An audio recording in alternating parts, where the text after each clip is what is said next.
Alrighty, well, I apologize for the incredibly delayed Great Train Show video that I may or may not have mentioned. I completely forgot at this point, but here it is. So me and a couple of my friends ended up going to the Great Train Show in downtown Columbus, Ohio. Needless to say, the show wasn't a great turnout. I ended up spending about as much as I did at the Dayton show recently. I kind of wish I would have walked away with a little more stuff, but this is all I really was interested in. They had hardly anything. What you're going to see here is the only stuff that caught my eye, so I ended up coming home with two items. The first and most expensive one is obviously this. This is a Walthers Proto Union Pacific Heritage car, the Walter Dean. This was on the train that I got to see in St. Louis, which I'm now in the process of trying to collect all the cars for. It's a very nice car, I have to say. I really, really like this thing. I paid way too much money for it, though. It was like $82 after tax, which is ridiculous. Hopefully I'll never pay that much for a passenger car again, but I seriously doubt that. I'll probably end up paying just as much for some of these. Yeah. But it's a very nice car, a sprung diaphragms. It handles my 28-inch radius curves incredibly well, actually. I'm quite surprised. Even runs significantly well with my Walthers rolling stock. Or, I mean, my Rivarossi stock. That's all I have is Rivarossi and Concord. So yeah, good model. Not super satisfied with the price. The guy that sold it to me was kind of cranky. I asked him if maybe he could take a discount off, and he gave me this really long rant as to how he'd already marked it down significantly below MSRP, and otherwise he wasn't going to make any money, and I probably just should have put it down and walked away, but I really wanted the car, so I caved and bought it. Now, I actually will point out that this thing, and probably most of you know this, is that Walthers, while they did a great job with these cars, they're not actually accurate to what the cars represent today. They look nothing like it, because Walter Dean is supposed to have these, I don't know anything about the undersill, I just know about the exterior.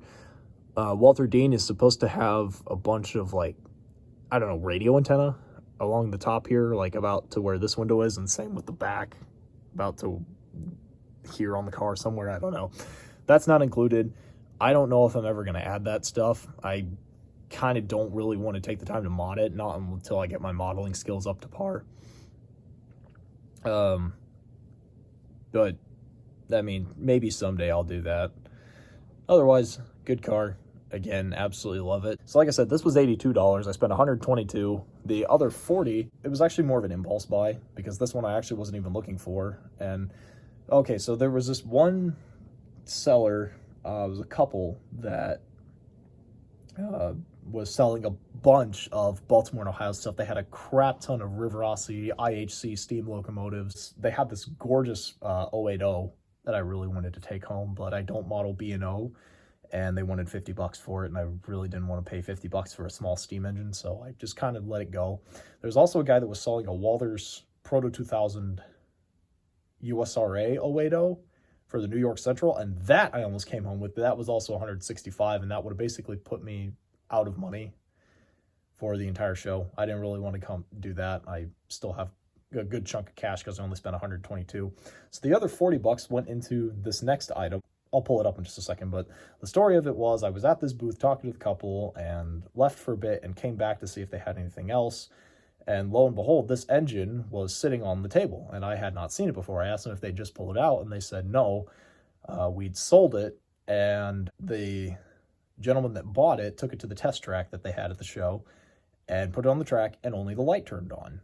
He brought it back. They gave him a refund. He paid $70 for it, believe it or not. I think that's ridiculous, but he really wanted it. And since it didn't work, he brought it back and said he wanted a refund. So they gave him the refund and told me that they'd sell this thing to me for $40. And I couldn't say no to that. So, what did I get?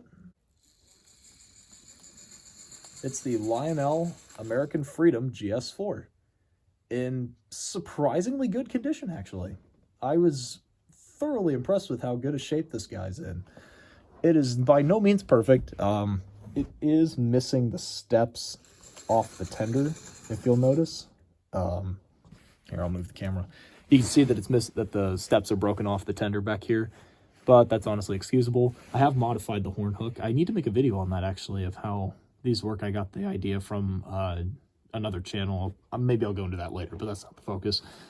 It was also missing the, I don't feel like picking up the engine. It was also missing the fireman side step, but you can see I 3D printed a replacement, and you can just make it out back there against the carpet near the drawbar. So yeah, this thing is, of course, I know that this thing's just a split chassis with a pancake motor mounted into it. 3-pole pancake motor, but it has surprisingly good torque for what it's worth. It runs really well. Didn't take much to restore it at all. And it's actually quickly becoming one of my new favorite models, even though it is pretty dang old. I don't have a passenger consist to match it, of course, but I do have my AHM Rivarossi Bicentennial GP18s that I can run in that consist with this guy. But yeah, I'm a sucker for anything Bicentennial. Yeah, so that's basically all I got at the show. Like I said, $40 for this guy, $82 for this with tax. Not the best haul I've ever had, but it is one of the nicer ones, solely because these are two things that I really like and have been on my want list for some time. So hopefully I'll be making some more videos soon. I'm not exactly sure what I'm going to do next. I might have a DCC tutorial in stock. Actually, I'm thinking about talking about my Bicentennial GP18s that I have, since I'm on the Bicentennial track. But probably more likely than not, I'll go into my plans for the big boy excursion train that I'm trying to build. Thanks for watching, and I'll catch you guys next time.